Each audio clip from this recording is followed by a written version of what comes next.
So with that, good evening, everybody, and welcome to Preservation New Jersey's relatively new virtual series, Talks with Our 10 Most. Right off the bat, let me just say again that we are recording. So please be mindful if you want to stay on mute, if you want to turn your camera off until the end when you participate in our Q&A, and we hope you will do that. But in the meantime, if everybody could make sure they're muted, that would be very helpful. Thank you. So please forgive me for just a couple seconds while I do some housekeeping on behalf of Preservation New Jersey. My name is Melissa Ziobro, and I am the Specialist Professor of Public History at Monmouth University in West Long Branch, but I am wearing my Preservation New Jersey board member hat this evening. I am tonight's host, but I would like to give a quick shout out to Preservation New Jersey's very hardworking executive director, Kelly Raffel, and our president, Paul, our education committee chair, Mark, and our office coordinator, Dale, and all our other board members for their hard work, because everything that Preservation New Jersey does really is a team effort. If you're not familiar with Preservation New Jersey, just a little bit about the organization. It was founded in 1978, and it is a statewide member-supported nonprofit historic preservation organization that promotes economic vitality, sustainability, and heritage of New Jersey's diverse communities through advocacy and education. You can learn more about what we do and how to get involved on our website. It's preservationnewjersey.org. And Kelly has been hard at work on a revamp of the website, so we'll hope you check it out if you haven't in a while.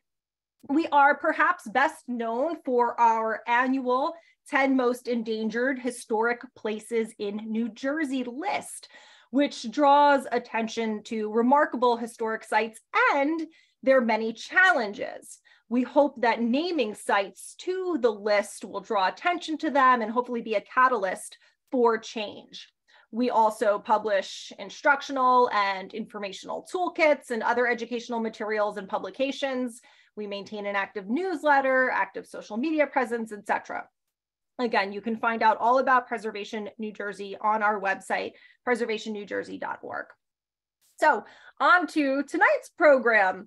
Preservation New Jersey ventured into virtual program, as so many organizations did during the pandemic, right? But we've kept up with it because we found it's a nice way to reach people easily in the comfort of their own homes. So we started with a program called Q&A with PNJ, which is like educational workshops. Our workshop last month was on the care, preservation, and maintenance of historic stained glass.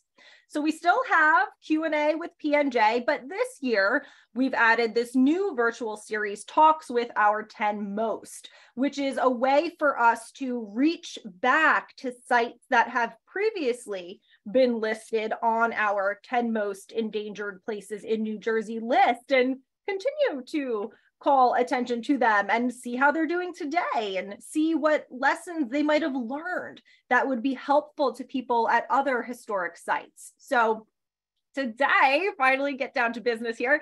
Today, we are joined by folks from Sandy Hook. Sandy Hook, specifically Fort Hancock, was listed as a 10 Most site back in 1995.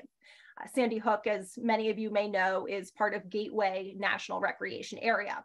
So we are sitting down with Sandy Hook Foundation President Pete Izzo and Shawn Welch, who is a retired Army engineer officer and co-chair of the Secretary of the Interior's Fort Hancock Federal Advisory Committee. Those are just the highlights. Those are the titles most relevant today. These gentlemen both have very long and very impressive CVs, but I'll keep that limited so we can get on to them. Let's hear from them. Pete, if you're available, why don't you tell us a little bit about yourself and how you got involved with the Sandy Hook Foundation? I am, and just making sure you can hear me all right, Melissa. We can hear you great, yes. Perfect. Well, first of all, thank you for having us. Thank you for hosting us, hosting this wonderful series. At the Sandy Hook Foundation, we really appreciate all the work that you do to highlight these great places that need preservation, and certainly Fort Hancock is one of them. So thanks very much. My name is Pete Izzo. I'm the president of the Sandy Hook Foundation. The Sandy Hook Foundation has been around since 1989 and is the official friends group or nonprofit partner to Sandy Hook. The way that I got involved, I grew up in the area. I grew up in Red Bank, and have been sort of a lifelong lover of Sandy Hook. Spent a lot of time out there in a lot of different capacities, enjoying nature, going to the beach, running, walking, etc. And over time, I was, like most of us, I saw this beautiful fort, and I kind of saw things start to deteriorate slowly over time. And I kind of said to myself, I want to get involved in some way. What can I do to help? In my, limited research, I discovered the Sandy Hook Foundation. I went to one of their events and was fortunate enough to be asked to join the board, and then soon thereafter asked to be the president of the board. So that's how I got involved. It was the Fort Hancock itself. Sandy Hook offers a lot of different things. There's 7 miles of beaches. There's one of the only holly tree forests in the country. There's tremendous nature, environmental, and of course, historic things about Sandy Hook. And the Sandy Hook Foundation's mission is to help to sort of interpret those and help to create programming for all of those components of Sandy Hook. But of course, Fort Hancock is the thing that everybody really sees, and it's such a highlight out there. So it grabbed my attention. At the Sandy Hook Foundation, we're really excited to be a partner with the park and with the FACA group, to try to find great ways to preserve it and do good things out there. Thanks, Pete. And can you elaborate just a little bit about what it means to be the official nonprofit partner? Because that's a real designation. This is not something you made up, right? Yeah, no, great. Thank you for asking that question. So Sandy Hook is part of the Gateway National Recreation Area, as most know. That is one park unit, one entire park within the National Park Service. There are over 400 parks in the National Park Service. Now, they're the famous ones that sort of everybody knows. The Great Smoky Mountains, of course, is the largest of them, and many of the Acadia and Cuyahoga and a lot of the ones out west. There's so many parks, and then there are a lot of smaller ones too. There's Abraham Lincoln's birthplace, for example, and Harper's Ferry and places like that. Each one of those over 400 parks is funded by the National Park Service through the Department of the Interior. Of course, as with many things in government funding, that doesn't always, sort of bridge the gap. And there's lots of things in terms of capacity and creating programming and events that need to happen out there. And so almost every one of those parks has a park partner, at least one, and sometimes in some cases more than one. And we are that nonprofit park partner, or what they refer to sometimes as a friends group. And it's folks who are from the community, the surrounding area. In this case, really New Jersey as a whole is, sort of loves Sandy Hook. So it draws from a lot of different areas around the state. But the point is that the community comes together and tries to kind of create ways for people to simply enjoy the park more. And that's what our official role is to be a partner to the park, to the leadership of the park, the superintendent, Jen Nersessian, and her entire staff, to try to sort of fulfill that and do good things out there. Thank you so much, Pete. I think that's really helpful for people who are trying to understand the lay of the land out there and how these different parties work together. I also think it's really helpful to hear how you got involved, right? So much of preservation is just people seeing a need in their community and being willing to step up and say, okay, I'll help. I will find the time to help.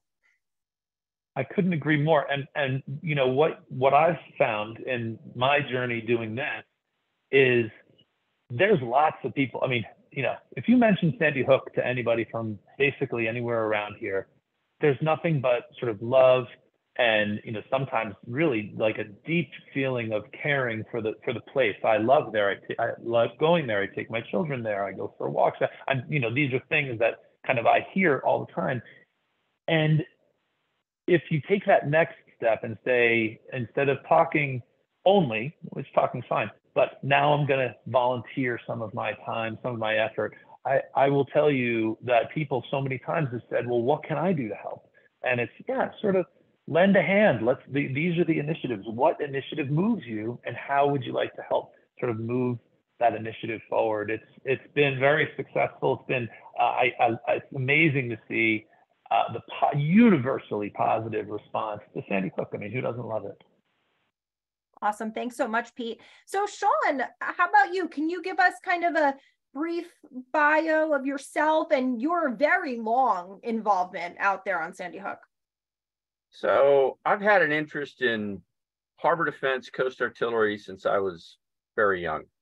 And while I was a young officer in the Army, I learned the utility of living history as a tool for education. The Army uses its museum system to educate soldiers. And I got heavily involved in that at Fort Benning in the early 90s. And in 2003, I was approached by some local members of the Coast Defense Study Group to help with some restoration and interpretation at Fort Hancock. And I thought, ooh, that's far away. I'm down in the Northern Virginia area. But I went ahead and came up, and I realized there's something on this peninsula that doesn't exist anywhere else, and that's a gun battery with its original guns, and an entity, the National Park Service, that's willing to work with a group of people to restore it and do interpretive events. So in 2007, we incorporated Army Ground Forces Association. In 2009, we signed our first agreement with the National Park Service. It was a general agreement. During that time, and the focus was on battery gunnison, new battery pack. That's what we were focused on. That's what our agreements were focused on. During that time, I was a senior officer in the National Capital Region. For a few years, I managed the National Guard's Military Construction Facility Program. Then I was assigned to the Army staff in the Pentagon, did the same thing, only on a Army-wide level. And installations is more than just facilities. It also gets into services. And 2014, I retired. I was the Deputy Director of Infrastructure. But in 2012, the site supervisor at Fort Hancock asked me to consider being part of a federal advisory committee. In 2011, there had been a meeting of a group of Park Service and local people, some members from the Sandy Hook Foundation, about what do we do with Fort Hancock, and out of that meeting grew the Federal Advisory Committee. So cleared it with the legal folks in 2012, joined, and we'll talk more about that when we get into the buildings and what the current status of the post area is. 2015, AGFA has signed its third agreement, a philanthropic agreement, and currently there are 2 statutory partners at Sandy Hook. Sandy Hook Foundation as the Friends Group, and that's a specific type of partnership, and then AGFA as a philanthropic partner. And AGFA's focus is not on buildings, it is on real property as a weapon system and restoring and interpreting the fortifications of Fort Hancock. And that's what we focus on. So that's the short, how I got here. And I'm currently the co-chair of the Federal Advisory Committee, and my fellow co-chair, Jerry Glazer, is on this Zoom meeting with us. And I've seen a lot out there at Fort Hancock. It's been an interesting ride. We've had a good time. So let me know when you want to get into the history component. Yeah, we'll table the FACA discussion for a bit. Like you said, let's rewind and give folks a refresher on the history that we're trying to save out there. What is the history of Sandy Hook and Fort Hancock specifically? So when you look at Fort Hancock, the peninsula, Sandy Hook, there's a lot of things going on. Okay, you begin with the French and Indian Wars. There's an interest in garrisoning it. You have folks over in New York, northern New Jersey, who are interested in commerce. They need a lighthouse. So in 1764, the Sandy Hook Light gets built. Okay, that's its own national landmark, and it was put on the register in 1964. And it has been continuously active since it was created. 1778, the British garrison the peninsula. the experience of the War of 1812, the Army gets the mission, defend our harbors. Why? Because Britain went after our commerce, and they knew you kill American commerce, you kill America. So the response from Congress was, Army, go fix it. So 1817, President Monroe actually visited Fort Hancock, and the negotiations were well underway with the Secretary of War. And in 1817, the Hartshorn family sold Fort Hancock to the Secretary of War, the federal government, with the proviso that it always remain in public hands. 1848, life-saving station gets established. Okay, 1871, you get the U.S. Life-Saving Service. 1850 to 1870, the Army is constructing the fort at Sandy Hook. And in 1870, Congress said, stop wasting our money and figure out what's important for the future. So the Army's evolving, defense is evolving. 1874, the Ordnance Corps says, we need a proving ground with long range where we can fire large guns. So they create the Sandy Hook Proving Ground. But it's a temporary installation. It's not permanent.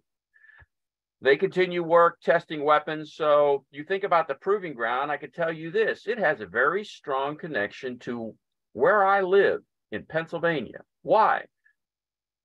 Bethlehem Steel. For over 45 years, Pennsylvania is shipping weapons to be tested out of Bethlehem, Pennsylvania to the Sandy Hook Proving Ground. 1885, Secretary of War Endicott issues a report on how we need to defend our harbors, and that begins the modern era of harbor defenses. First major batteries constructed 1892. 1894, Spermaceti Cove life-saving station is built, and this is a major station. So you got three things going on here. You've got a proving ground, you've got defenses, you got the U.S. Life-Saving Service, which is trying to take care of shipwrecks and people in danger out in the ocean. You've got all this moving around. The decisions made in 1894, oops, we built 7 batteries out here. We don't have any troops. We need a garrison. Now, permanent construction is authorized by Congress at the building level of detail. Temporary, you can build. It's good for 3 years. Congress doesn't authorize it, but you can't build permanent. No concrete, no brick and mortar. You build brick and mortar, Congress is involved. So 1896, construction begins out at Fort Hancock. 1895, the Army renames the peninsula from the fortifications of Sandy Hook to Fort Hancock. So it's a whole real property naming convention. So your entire peninsula is Fort Hancock. What we think of as Fort Hancock today is really something the Park Service has now coined as the historic post. And you see that on your road signs as you drive in to the peninsula. It'll say Fort Hancock Historic Post. Well, it's talking about a subset of the overall installation. That construction begins in 1896. In 1903, the proving ground becomes permanent.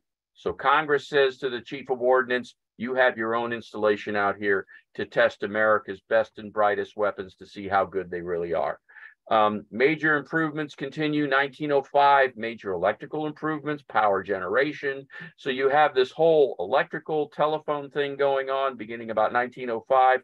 1917, construction begins on batteries Kingman and Mills. Where are they at? They're on the bay side. What's significant about them? They're the most powerful weapons at that time in long-range weapons in the United States arsenal. That construction begins in 1917, finishes in 1921. In 1919, the proving ground leaves. It goes to Aberdeen, Maryland. And suddenly the peninsula is all Coast Artillery with some life-saving service, now U.S. Coast Guard presence. And the Coast Guard base is established in the northern part of, thank you, Peter. I see your point there. 2 of 57 national landmarks in New Jersey. Spot on. And we're actually talking about 2. We'll get to that here in a minute. So you get the proving ground moving. The 20s and 30s, things change. You get railroad guns out at Fort Hancock. There's a large establishment in the northern part. It's often referred to as North Maintenance. That was about maintaining railroad guns, locomotives. In the Coast Guard area, there's actually a locomotive shed that has up in its roof area all of the ability to handle smoke coming from coal-fired locomotives. That's all still up there, and it's all still in the Coast Guard area. So you continue growing, the Second World War hits, okay? So you have the mobilization of 1940. By the time you get to 1941, Fort Hancock's got over 4,000 Coast artillerymen. 1943, you pick up another regiment. The total troop strength gets to 5,500 Coast artillerymen in 1943. And then things start to change in 1944. But this defending of New York Harbor is critical. 60% of everything that goes to Europe during the Second World War comes out of New York Harbor. Oh, guess what? Same thing was happening in the First World War. America's heartland of industry and transportation overseas happened in the New York Harbor area, and that was critical. So the Army's mission to keep it open was critical. And you can actually learn more details about that by just visiting Army Ground Forces during one of their events, because we talk about that as you get to see a battery on hand. The Army begins to wind down harbor defense in 1948 and 49. By 1949, all but one battery is scrapped. That's Battery Gunnison, which is really New Battery Peck. When it was reconstructed in 43, it was renamed. And then in January 1950, they closed the installation, transfer about 300 acres over to the Secretary of the Treasury. Why? That is where the Coast Guard is at. And there's all kinds of issues there. Oh, wait a minute. The Army's taking care of potable water, wastewater treatment, electric. What's going on? About 3 months later, the Army reopens Fort Hancock with a different focus, protecting New York City from Soviet aviation threats. We were concerned about the Soviet Bear bombers dropping nuclear weapons on New York City. So that role for Fort Hancock continued until 1974. The START II strategic arms reduction treaties were being negotiated 1970 through 1974, and the decision was made to offer up to the Soviets, we'll get rid of the Nike system if you get rid of some of your systems. The Soviets bit, and the Army decided to close Fort Hancock because the Nike system was no longer in use. So in 1975, the Army began the process of transferring Secretary of the Army to the Secretary of the Interior the remaining components of Fort Hancock. And that was about 1,600 acres of that entire peninsula. You'll often hear that there was a state park at the lower end, southern end of Fort Hancock. There was. It was leased from the Army for $1 a year. And when the Army transferred the installation over to the Secretary of the Interior, they vacated that lease, kicked New Jersey out, and handed it over to the Park Service. And Secretary of the Interior had it. To get a feel of what that looks like, I'm going to open up a specific map, and you can see this map on Army Ground Forces webpage. Let's see how our screen share goes here. Okay, that's interesting. There it is. Share it. Can you see this map? Yes, so sir. That is the actual 1980 approved Chief Corps of Engineers turnover map for the entire peninsula. And you can see it all right here. And you'll notice all kinds of stuff over here on the right white side is whited out because the Army no longer owns that installation. So you can see this on Army Ground Forces website, but the point that this makes is that entire peninsula was Army property from 1817 to 1974.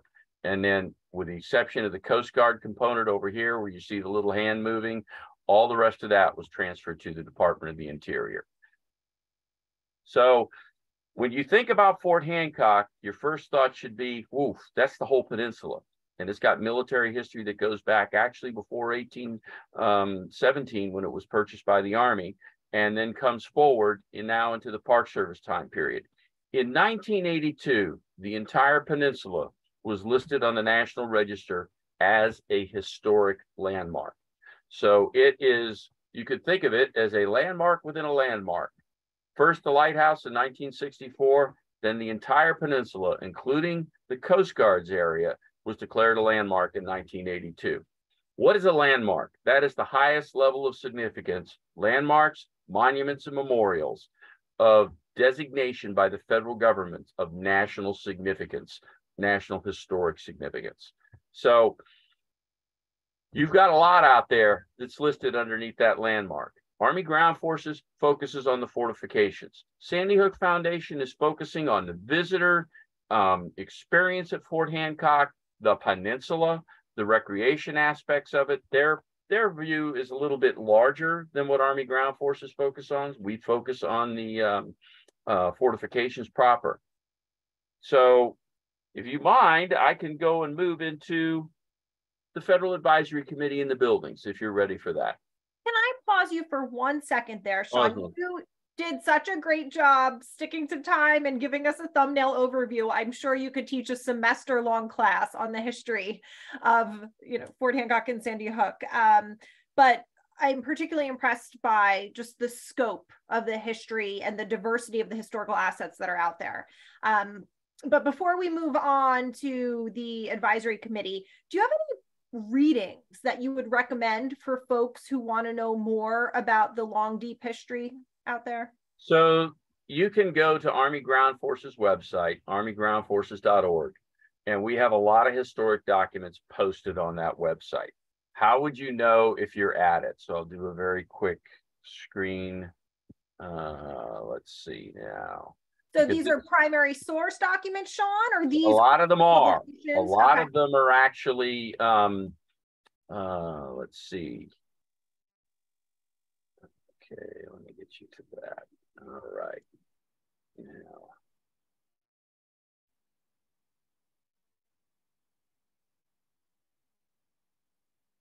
All right, so you can see our webpage here. If you want to learn a bit about Fort Hancock, you can go down to Battery Gunnison location and information. And what do you get out of that? All right, you get some information from the Park Service, you get the landmark district document. You want to learn about the buildings, click on that link and you get the landmark document. Okay, the 1944 map, that's actually 6 maps. You can learn about what was there in 1944. There's also on the Park Service's website, you can go, let's see, you can go to Gateway. You can go to learn about the park, history and culture, places. You can go to Sandy Hook places, and you can begin by going down to Fort Hancock, and they have references to first level documents, such as the Fort Hancock Historic Resources Study by Ed Barris. That is an excellent document. There's actually 3 of them, 2 on the Coast Artillery component at Fort Hancock, and 1 on the Sandy Hook Proving Ground. That's about 500 pages worth of reading, and it's worth your time. There's also Cultural Landscape Report. You'd think, oh, that's got to be boring. No, it's not, because what the Olmsted Center did up in Massachusetts is they looked at the history of Fort Hancock. Well, there's 2 Cultural Landscape Reports. When they're talking about Fort Hancock, they're really talking about the post area, but then they have the coastal batteries. That one has a lot of history in it as well. If you go back to the website, let's see, this thing is blocking my ability to get to that. Come on. Oh my gosh, I can't get to that. If you go back to AGFA's website, we actually have a good way to get an idea of what Fort Hancock looks like, is we just posted aerial images of Fort Hancock. For example, here's one, and I'll open that up, and then I can zoom in on it. And when I zoom in on it, look at that. Okay. So what I can get to is the actual, you can see soldiers out here on the beach. That's shot at about 10,000 feet elevation. You can see them walking down to a gunnery range. What else can you see? All right. Oh, there's Battery Gunnison, only it's with disappearing guns, because this is from March of 1942. This is on our website. We got this from the U.S. Army Heritage and Education Center. We partnered with the Park Service, and they got us 2,400 DPI scans. These are like 700 megabytes a pop. We turned them into JPEGs. They're only about 6 megabyte, but you still can see. I mean, when you look at this, you can see there's a soldier sitting over here on it, and then you can see the tents where the soldiers stay. And then this tower actually still exists, only you can't see it, you stand on it. The Army collapsed it and dropped it right next to the battery, but you can actually still see it.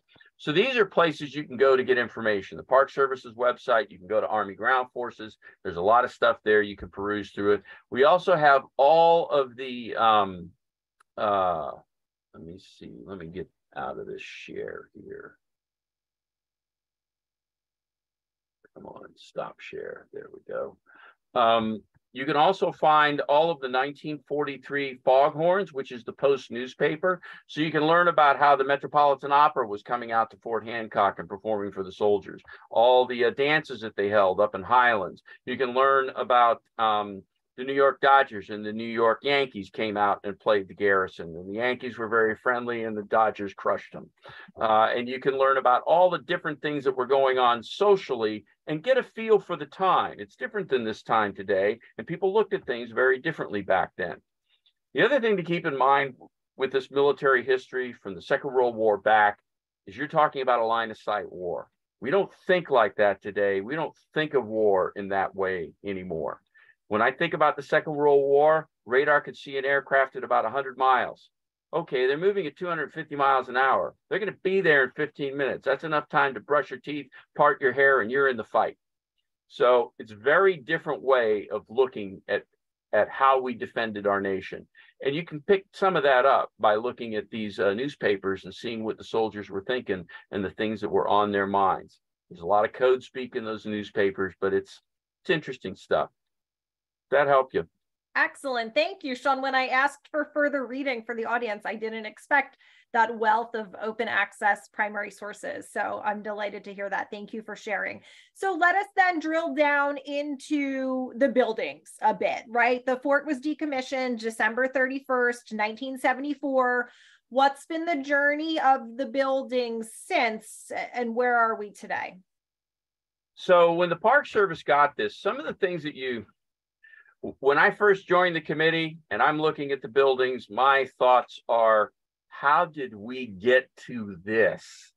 Because I'm a policy and I'm a resource guy and I'm looking at the authorities and I realize, oh, wow, let's see. In the military, I got Title 10, Section 2805, military construction, Title 10, Section 2811, real property maintenance and repair.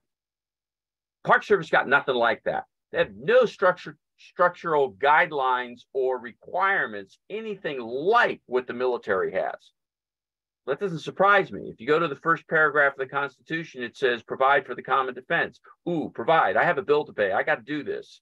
Promote the general welfare. Give me a tree stump. Let me run my mouth. I don't have to do anything. I go through the rest of the Constitution and there's multiple citations and requirements for the Army and the Navy. Interior's not listed. Neither is the Park Service. They're not there. So from a constitutional standpoint, it's not an imperative to fund. When I looked at the Park Service's overall budget, I was aghast. I couldn't run 3 Army installations off of that. But we're doing things that are mandated in our Constitution on an Army installation. Nothing here is mandated. So I had to understand what's going on within the Park Service. What are they doing? What are their authorities?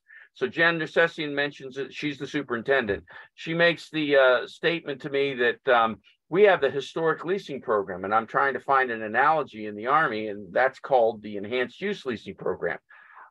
They ain't the same. They're different.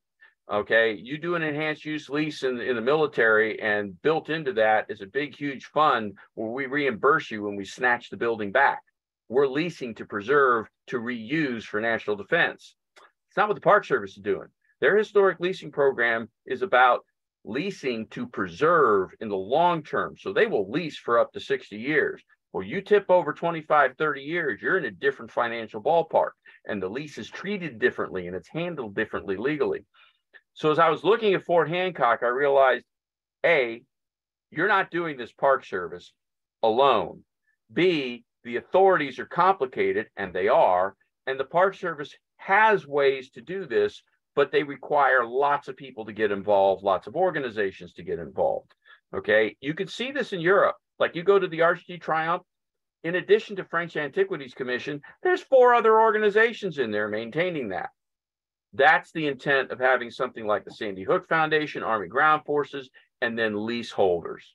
So when the FACA was created, the Federal Advisory Committee, we had our first meeting in January of 2013. And we're kind of putting our head around, well, what is this? What are we doing? And our charter requirement for the Park Service was to advise the Secretary of the Interior on what are the ways that we should look at to preserve and restore and reuse the post area of Fort Hancock. That was our charge. And we went through, we're going to call it growing. And, you know, sitting out here in our audience is Jerry Glazer. So Jerry, wake up. I may call on you, because Jerry and I joined the committee at the same time. And we've been through the process of this. And he was the first co-chair of the committee. I came in as a co-chair in 2015. So in 2013, 2014, we did basically two things on that committee. We did put together a working group to look at, why are we doing this? Well, we're doing it to preserve the post area, which provided the capability for the fighting portion of Fort Hancock to function. All right. And those two are tied together. You wouldn't have the buildings, you wouldn't have the post if it wasn't for the fortifications. The fortifications drove that. Okay. The Army doesn't fight that way anymore. We have one base that looks something like that today. That's called Fort Greely, Alaska. It's a missile field for the West Coast Missile Defense System. You fight from that base. When you're stationed there and the balloon goes up, your duty station is there. Every other installation in the Army, its job is to generate force structure and send it overseas to fight the nation's war. So Hancock's view was, you've got a post to take care of the troops and the equipment that you would use to defend New York proper. So we do the historic context, and then we start looking at requests for expressions of interest. Who's interested in leasing a building at Fort Hancock? Why are they interested? What do they want to do? And we issued these RFEIs, requests for expressions of interest, in the 2014-2015 timeframe. And we got back a lot of interesting response. And you can see this on the FACA webpage when you go back and you look at the history and you go back into that time frame and you look at the notes from our meetings. In 2015 and 2016, we issued the first request for proposals. And that started a process of actual negotiations with people who wanted to lease a building, who wanted to restore that building and use it for a revenue generating purpose. Because at the end of the day, all this stuff is really interesting. You got to pay the bill, because the Park Service isn't going to pay this bill. They don't have the money. So you've got to bring in people who are interested in actually running some sort of a business or a personal reason, like I want to live out here, and they're willing to put cash on the barrelhead. Now, there's some positives to that for them. Number one, they're eligible if a business for the historic tax credit. Okay, that goes through Washington. The other thing that they've got is a 60-year lease with limited transferability, and every penny they put into restoring to the building can come off of the lease cost. And those conditions are laid out on the National Park Service's website, where they talk about the request for proposals and how that is structured. So we get our first building lease signed in 2016, building number 21, which is an officer's duplex constructed in 1939. It's now been used for short-term rental, and it's still in business. The leaseholder is Brian Samuelson and Joe Dorsey. And they've been out there slugging away ever since 2016, and they've done a beautiful job. Well, we continued. We got more leaseholders. So building number 53, which is the former PX, and I think Brookdale was in that building at one time. That was leased by a gentleman by the name of Barney Sheridan, and it's McFly's, which is a quick snack type restaurant and place you can get quick things and get t-shirts and supplies for the beaches and different things. And he's on his third season. Building 52 was leased by Dan Freese, and it's a former NCO's house built in 1907, and it is used for short-term rentals. And he opened up about 3 years ago, and he's been doing well. Then there's building 104, which was originally going to be demolished by the Park Service. And part of understanding how the process works and the documentation and the power of a nonprofit is that you can actually look out at the Park Service and say, hey, wait a minute, we don't like this particular idea, so we want to enter into consultation. So the Park Service listed 4 buildings that were going to be demolished, and one of them was building 104. And we said, you know what? Under the National Historic Preservation Act, we request consulting status as one of your partners. Jen Recessian said, oh, this will be interesting. Let's get going on that. And we found a leaseholder. A gentleman by the name of Tom Jones leased Building 104, and he uses it to run his Halo group and his nonprofit function when he's out on this coast, because he flies back and forth between New Jersey and California. So he brought that building back. What's significant about that building? That building and Building 108 represent construction for civilian families. The Army doesn't do that. By nature, they don't do it. But Sandy Hook Peninsula is considered a hardship assignment back at the turn of the century, because you weren't close to a lot of services, so to speak, and there wasn't places for civilians to live off post. So who lived in Building 104? Well, what we would call today the superintendent of the Sandy Hook Proving Ground. And who lived in Building 108? That was called the chief engineer, not the locomotive engineer, the operating engineer, the guy who ran all the cranes, all the heavy equipment at the Sandy Hook Proving Ground. His family lived in that building. Those buildings were built shortly after the turn of the century, when the Sandy Hook Proving Ground became a permanent installation, and Congress authorized permanent construction. So 104 and 108, permanent construction, and they came off the demolition list. Building 119 and 120 were demolished. There wasn't much we could do about that because of some of the issues tied to climate change and to where they actually sat in the floodplain. So that created 104. Then Building 56 and Building 23. Most people know Building 23 is the barracks that collapsed, and it's now got a skeletal frame on it. And then right behind it is its mess hall. So Monmouth County, and everybody can tip their hat to Lillian Burry for this, decided, you know what? We need an indoor venue for the Naval ROTC program at Mast. We need the ability to do drill and other things inside during the winter. And the gym ain't big enough, but wow, Building 23, and it just collapsed, which means a whole bunch of issues with character defining features just evaporated. We can do something with that. So the county took that on and took Building 56 on. Building 56 is opened. It's being used for storage and offices for the Junior Naval ROTC program. And Building 23, hopefully the county's going to get moving on that one and get that building up and running, because Army Ground Forces is in consultation with the Glenn Miller Orchestra about coming out and doing a swing dance. So we're looking at 24, 25, 26, somewhere in that time frame to do a swing dance. So, hey, county, get on it. Knock out that building so we can do a swing dance. We've done 2 swing dances at Fort Hancock, and they help pay for the fortifications restoration that Army Ground Forces does. So you got Building 56 up and running. They've got some HVAC things they're working on, but basically they're going. And then there's 23. Then there's Building 36, formerly the Mule Barn. Dan Freese, remember that name? He did building number 52, which is a NCO's quarters. Well, he's putting together the Mule Barn Tavern. Now that should be open by the end of the month. I can tell you, I check on it every time I'm out there working, and it is gorgeous. And I can't wait to get the menu, because I know my members on the work weekend would much rather eat there than cook in the barracks. So we're looking forward to that. So he's got Building 36 coming online. Other buildings that have leases on them or are in the process of being leased is you've got Building 24 and 25. That's the rest of Barracks Row. Those buildings are very close to lease signing. And if my memory serves me correctly, Building 25, the lease has already been executed by the leaseholder. We're just waiting on the Park Service to finish their piece. Same thing with Building 24. Building 114, the Officers Club, has been in negotiations with Tax Credit Office. Building 40, YMCA and Gym, that's also in works. All of those are by Scott Hagney, and you can find that on the Park Service's website. The rest of the buildings out there that are available for lease are encumbered, and the Park Service is working in negotiations with Stillman International, and we're waiting. We're waiting to hear what comes out of that.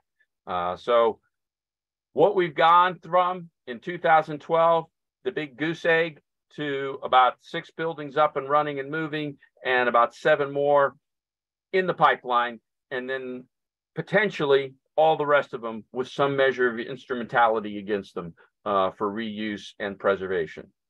So that's kind of where we're at there on the buildings. That was incredible, Shawn. Thank you so much for walking us through these incremental successes that have happened out there, because I think sometimes from the general public who's not involved, they'd like there to be a magic wand you could wave and suddenly all of the buildings are taken care of at once and it's great and we're good to go. And unfortunately that so rarely happens. I wonder, you touched on this, but if you could speak briefly to another misconception I think some folks have, that, well, if the national park owns it, they must have enough money and they must have enough staff and they must be better off than, say, a small local historical society or something like that. Can you talk about why that's really not the case? Well, it goes right back to our Constitution.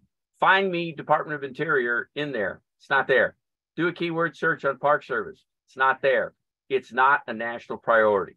You put your money where the priorities are. Our Constitution lays out where those priorities are. When you look at their appropriations and their structure, they're custodians and enablers. What do I mean by an enabler? Everything I just talked about, all these buildings, the Park Service was the enabler. What did they enable? Well, they enabled the ability for these leaseholders to follow the requirements of the Secretary of the Interior's national, preservation requirements. And those standards are what underpins why the structure of how we preserve these buildings. The Park Service has to lead these leaseholders through that process. For the Park Service, this has been a learning curve too, because having spent over 30 years in the Army, I can tell you there are times that senior leaders forget, oh, that's not my money. That's taxpayers' money. Oh, wait a minute. This leaseholder is coming out of their own pocket to do these buildings. So there's a need for some respect for that. So when you want to do changes, every time you do a change, it's like you lit up a pile of money and burned it. So you got to make sure you're out on front working with these leaseholders, and the Park Service has been ramping up its ability to do that. That has been a key thing and a key factor within the Federal Advisory Committee, is helping the Park Service get their arms around this aspect of historic preservation. Because here locally, they haven't had to do it before. Mm-hmm. But in order to save this landmark, they have to. And I can relate a small story to you of why this matters to the Secretary of the Interior. One Army installation that will remain nameless approached the Secretary of the Army to sign a waiver to demolish a very historic building. They didn't want to put any money into it. And I was in that meeting with the Secretary of the Army, and that garrison commander, the senior mission commander, the assistant chief of staff for installation management, the garrison commander was the senior mission commander was a 2-star general. My boss at the assistant chief of staff for installation management was a 3-star. And then the assistant secretary of the Army for installations, energy and environment were in this office with the secretary and said, we would like you to authorize this. And the secretary pushed back on his desk and he basically said, you're asking me to sign a political document telling the Secretary of the Interior, my peer, that I'm going to destroy a building he's told me is important to preserve. You guys go back and figure out how you're going to fix this. Boom, big eye opener for me. Okay, this is political. So the Secretary of the Interior wants these buildings preserved. Why? Because it's a big black eye if they go down. If it's listed on the register as a monument, landmark, or memorial, it matters to the Secretary of the Interior. So that's where you end up with this partnership being so important to the National Park Service, because the resources they don't have, but they have the guidance, the roadmap, and the tools to help make it work for a private sector individual to come out and restore a building and use it and save it for posterity. Thanks, Shawn. Okay, so thus far this evening, we have looked at the key players out there on Sandy Hook. We've looked a bit at the history, and we've looked at the really hard-won successes out there. I'll ask Shawn and then Pete, if we still have him. I know his connection was a bit tenuous. What do you think the near future holds out at the Fort Hancock site? What should people be keeping an eye out for? Pete, you want to take a first crack? We might not have him. No, he's swiping now. He's trying to get his mute off. Okay. I'm seeing him moving around there. Uh-oh, we did lose him. No, we got him back. Yeah. Eek, we lost him. You take it, Shawn, and we'll see. So here's a couple of things. And Jerry Glazer, are you sitting out there? Jerry, can we see you? Yes, you can, Shawn. I'm right here waiting, listening intently to every word. You're too kind. So why don't you, because Pete's trying to swipe his thing, why don't you talk a little bit about what the foundation has done in the past and some of the things they're potentially thinking about? The Sandy Hook Foundation has focused most of its attention on doing what it can to enhance the visitor experience. And that's such an easy and simple thing to say, but I can give you some concrete examples of challenging and exciting things that have been done over the years. Many of you may know that at the very northern tip of Sandy Hook, right next to what Shawn can describe for us best as the 9-gun battery, is a little pathway that leads out to an observation platform that until a few years ago was falling to the ground. And the Sandy Hook Foundation decided to rebuild that because it was a site that's located right smack dab in the middle of the major Northeast flyway. And birders were, trying to find any way they can to get out there and take advantage of that incredible resource. It took us a couple of years, but we rebuilt it. It's brand new, and we're very proud of that. So that's one concrete example of how the visitors have benefited from what we've done. But there are many other examples that precede that. There's one of the buildings that Shawn didn't talk about very much, building number 2, called History House. And over the years, the Sandy Hook Foundation has invested substantially in outfitting that house to look the way it did during World War II. And it is a very faithful representation of what life was like when the troops were living out there at Sandy Hook. There are a lot of other, what some would characterize as more invisible, but still important things that the foundation has done. I'll touch on one of my favorites. All of you know, most of you know that there's a multi-use path that starts at the beginning of Sandy Hook at the entrance gates and goes all the way to Gunnison. Not very many parks have a fully paved and beautifully accessible biking and running path.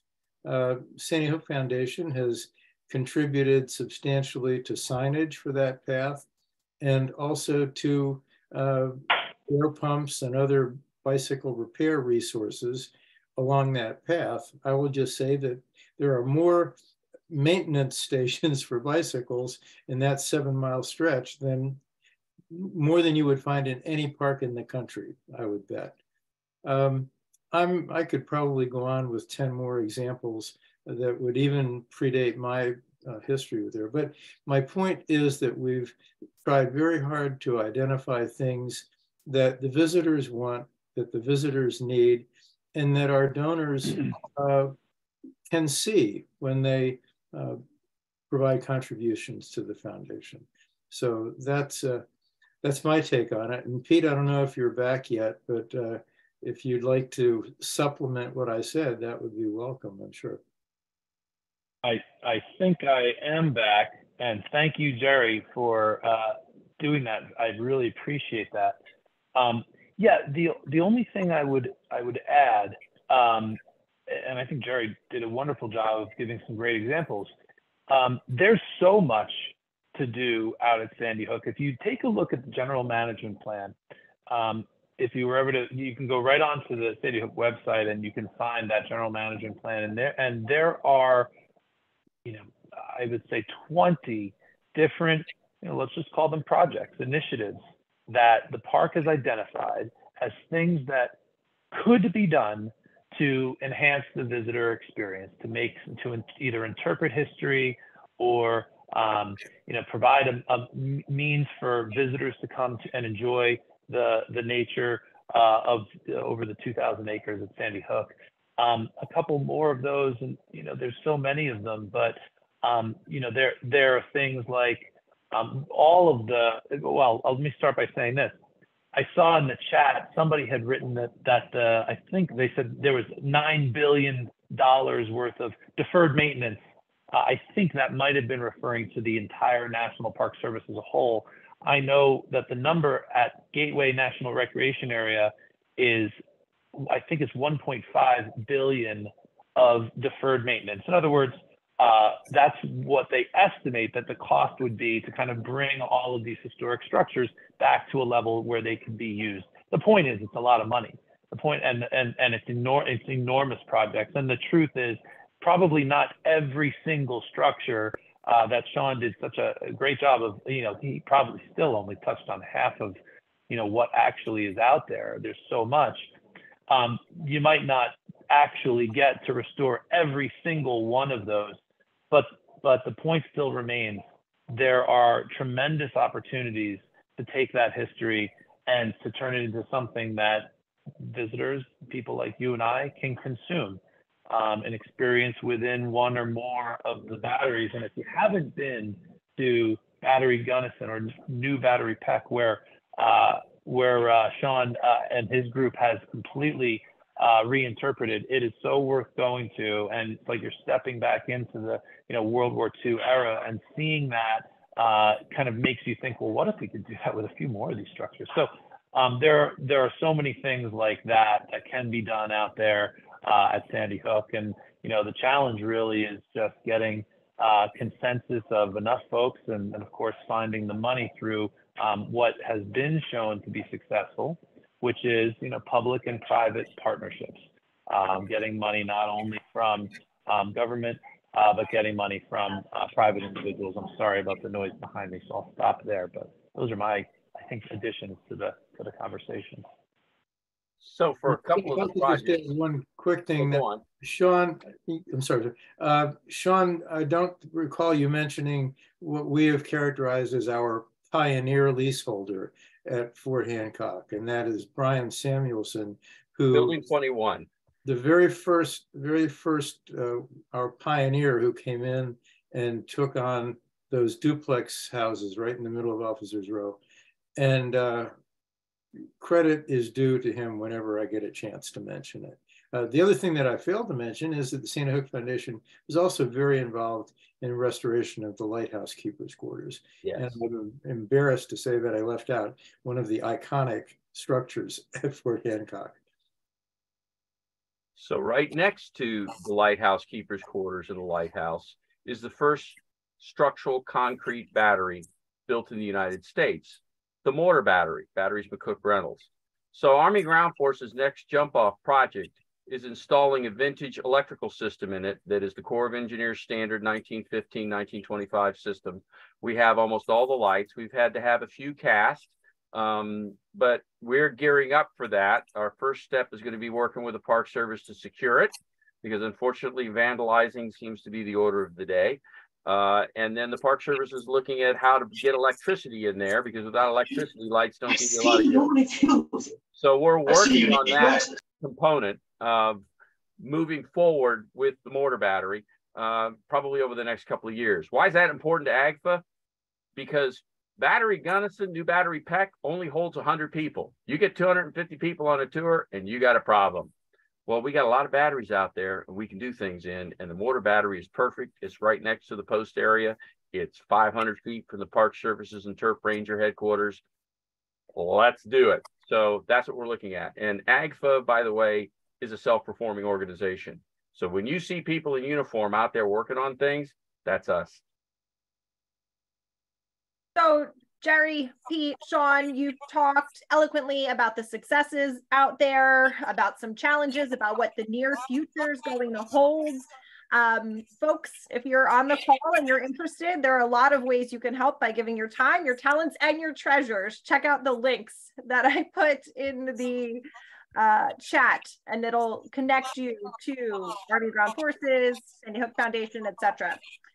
Why don't we, gentlemen, if it's okay with you, move into a little Q&A. We're almost out of time, but that's one of the best parts of talks with our 10 most. So we've got to get a few questions in. If you're in the audience, you can unmute yourself and ask a question, or you can type it in the chat and I'll gladly read it for you. I see Fred Carl unmuted. Fred, did you want to ask a question? Yes. I would like to meet with either Peter or Shawn to talk about interpreting the radar laboratory that was on the hook from approximately 1935 to 41 or 42. The more I encounter what went on there, the more important it is. I realize it is, and I'd like to share that with you for your interpretation. Shawn, is that something that's on your radar? As soon as I get that file, I'll send you an email. Okay, I'll Okay. make sure you gentlemen connect. Okay, I'll put my email in a comment. Or So Fred, you're out at the info age, if I'm right. And yes, we have a number of our members that are out there working with you. You may know a young man by the name of Callum Budges who's out there working. And you got about 3 members that are working with you out there. yeah, it's really nice, and I'm so excited about the progress you guys have made in spite of amazing hurdles in the past. It's all about people. Yep. Well, I'm so glad we could connect you two, and I'll make sure you get linked up via email after we end tonight. Other questions from the audience? Again, you can unmute yourself and ask a question or type it in the chat and I will read it for you. I have a question in the chat from Peter, but I don't know that anyone here can answer that. Will Sandy Hook be submerged by 2050? I think that's out of your area of expertise, Shawn. I tell you this much, what I know from the environmental community was part of what I dealt with on the Army staff. I doubt it's going to be underwater. Moving and growing, yeah.